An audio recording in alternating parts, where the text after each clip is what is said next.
미국 달러와 포트폴리오의 관계.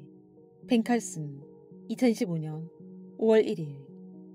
한 독자가 다음과 같이 질문합니다. 미국 달러의 강세나 약세에 대한 이야기를 자주 듣습니다.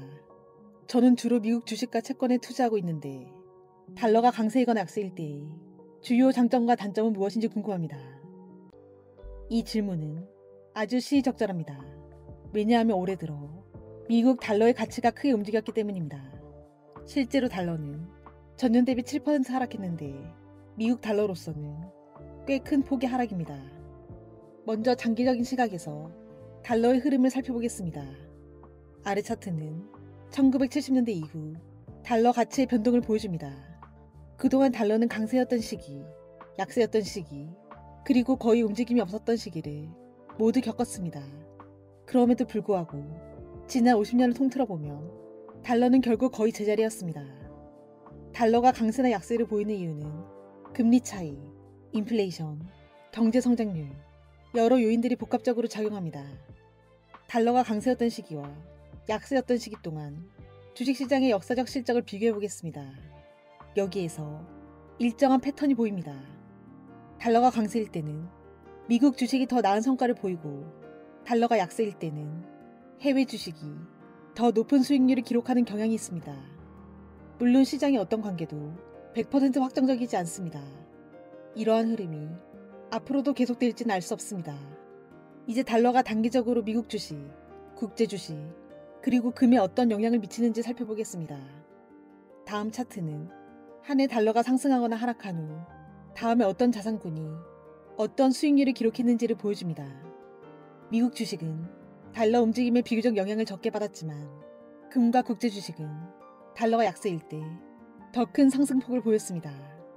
금은 달러로 가격이 매겨지기 때문에 달러가 약해지면 금값은 상대적으로 오르기 때문입니다. 이러한 관계가 앞으로도 지속된다고 확신할 순 없지만 이론적으로는 충분히 가능합니다. 주식시장에서의 연 10% 수익률. 벤 칼슨, 2015년 4월 29일. 2011년 S&P 500은 28.7% 상승했습니다. 2022년에는 18.1% 하락했습니다. 2023년은 플러스 26.3%, 2024년에는 25% 상승했습니다. 그리고 올해 S&P 500은 4월 29일 기준 6% 하락한 상태입니다. 이처럼 짧은 기간 동안에도 시장은 매우 큰 폭으로 움직였습니다. 그러나 이 4년간의 변화 속에서도 연평균 수익률은 10%를 조금 웃돌았습니다.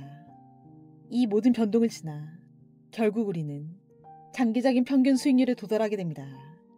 저는 1926년부터 S&P 500 데이터를 바탕으로 3년, 5년, 10년, 20년 동안의 연평균 수익률을 계산하고 그중 10% 이상인 경우가 얼마나 되는지 살펴보았습니다. 결과는 다음과 같습니다. 절반 정도가 연평균 10%에 가까운 수익률을 기록했습니다. 3년 수익률 중 15%는 손실이었습니다. 5년과 10년 수익률에서 손실을 본 경우는 각각 13%에서 4%였고 20년 동안 손실을 기록한 경우는 한 번도 없었습니다. 반대로 3년 기간 중 35%는 연 15% 이상의 높은 수익률을 보였습니다. 5년, 10년, 20년 기준으로는 각각 32%, 24%, 10%였습니다. 이처럼 장기 투자에서도 수익률은 평균을 중심으로 넓게 분포합니다. 저는 연 7%, 8%, 9%의 수익률을 기록한 기간도 따로 분석해 보았습니다. 수익률이 높았던 시기가 많았던 건 사실이지만 그렇다고 해서 누구나 높은 수익을 보장받는 것은 아닙니다. 10년 동안 연평균 7%에도 못 미치는 경우도 전체 24%나 되었습니다. 이것이 바로 위험자산 투자에서 가장 어려운 부분입니다. 그래서 저는 투자 시점을 나눠서 꾸준히 투자하는 적립식 투자 전략을 강력히 지지합니다. 이 전략은 포트폴리오가 어느 시기에 투자를 하든 연평균 수익률에 가까운 결과를 얻기 위한 성공 확률을 높여줍니다. 더 자세한 내용은 더보기란에 있는 링크 주소를 참고해 주시길 바랍니다.